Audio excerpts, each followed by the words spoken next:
hereby resolves to adopt the recommendation of the Law Department to the filing of information against respondent Alice Lialgo Guaping before the proper regional trial court for violation of Section 74. The Law Department implement this resolution signed by Chairperson and Commissioner of COMELEC. So kahit na gustuhin pa rin ni Ms. Guaping na tumakbo sa susunod na halalan, talagang hindi po siya pwedeng payagan at hindi na po siya pinapayagan tumakbo. Just put that.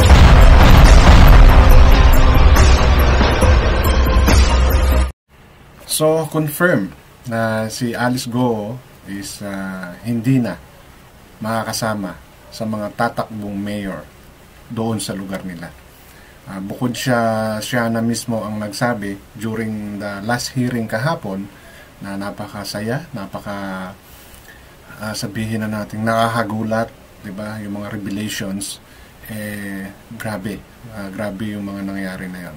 But itong kay Alice Go, natanong siya ni Senator Jinggoy Estrada kung siya ba ay tatakbo na, and nagsabi siya na hindi siya tatakbo.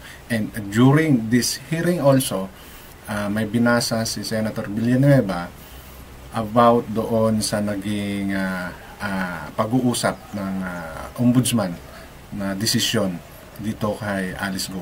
But bago po ako magpatuloy at iparinig sa inyo yung video clip na yan, welcome po muna sa aking live stream. Issue lang po tayo, walang personalan. Kung mayroon po kayong comment, suggestion, recommendation dito sa aking content, please leave it on our comment section and let's discuss further if you have some ideas and opinion about the matter that I'm sharing with you. Alright, so ito nga po, during the hearing yesterday, natanong nga ni Senator Jinggoy Estrada itong si Alice Go, dahil naging balita at naging usap-usapan at mismo abogado niya ang isa sa gusto na tumakbo siya uli as mayor ng Bamban para nga daw malaman kung ano ba yung saloobin ng tao, diba? Itong si Attorney David na to medyo trabaho lang tayo, walang personalan, wala siyang pakialam kung tama ba o mali yung pinaglalaban ng kanyang kliyente. Diba? So, kaya alam ko, maraming naiinis din sa kanya dahil, diba, alam niya yung batas, alam niya kung ano yung nangyayari. But, syempre, kliyente niya yan. Customer is always right. Ika nga. Diba? So, customer niya si Alice Go. So, ngayon, natanong siya ni Jinggoy, kaya, eto, yung naging sagot niya dyan sa question na yan ni Senator Jinggoy Estrada. So let's listen po.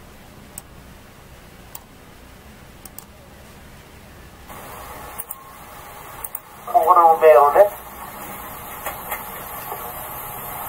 Your Honor, sa ngayon, hindi po. Hindi na. What changes? What changed your mind? Kasi sabi ng lawyer mo, tatakbo ko ulit mayor. Your Honor, haharapin ko po muna yung mga accusations po sa akin. Linisin ko po muna yung sarili ko po. At para maging fair din po para sa mga constituents ko po na minamahal ko po. Very good. Okay.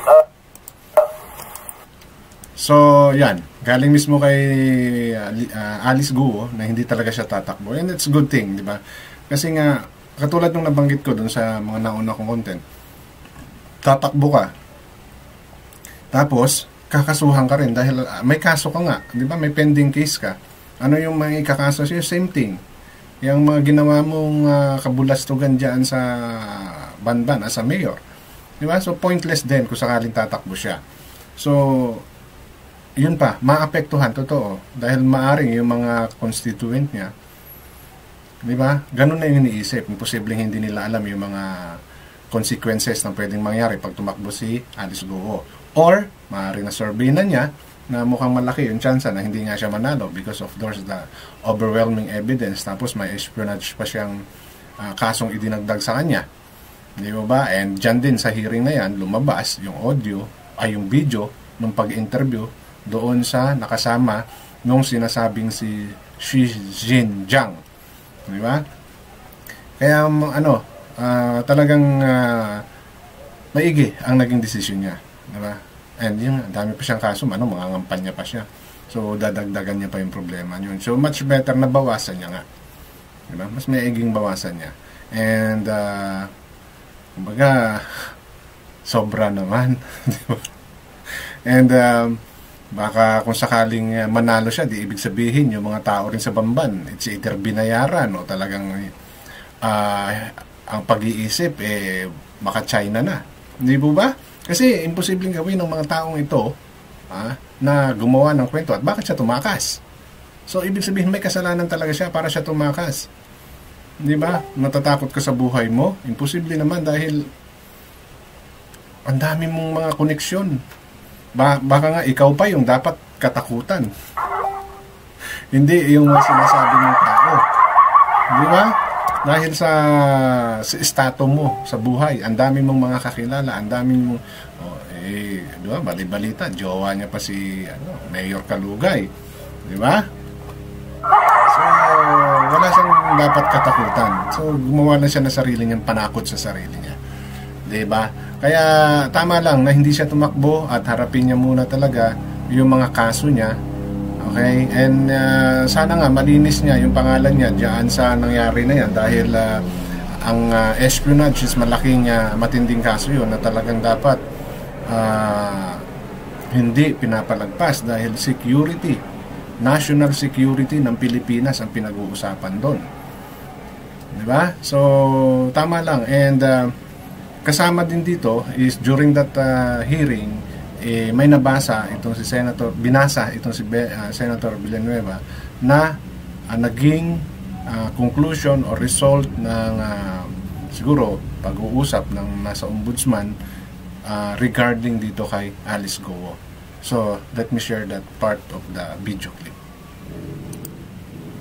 Madam Chair, just to inform the body, I just got a message from the Commission on Elections, the minutes of the referendum consultation of the COMELEC about or already been signed by the chairperson and the commissioners, Madam Chair. Let me just read the excerpts of this 12 pages, Madam Chair, na report po sa atin. Nakalagay lang po dito, with that, it is clear from the evidence presented by complainant that there is a sufficient ground to believe that respondent committed material misrepresentation in violation of Section 74 of the OEC in relation with Section 262 of the same code when she declared in her COC that is a Filipino citizen and a resident of Magbantarlac, when in truth and in fact she is not.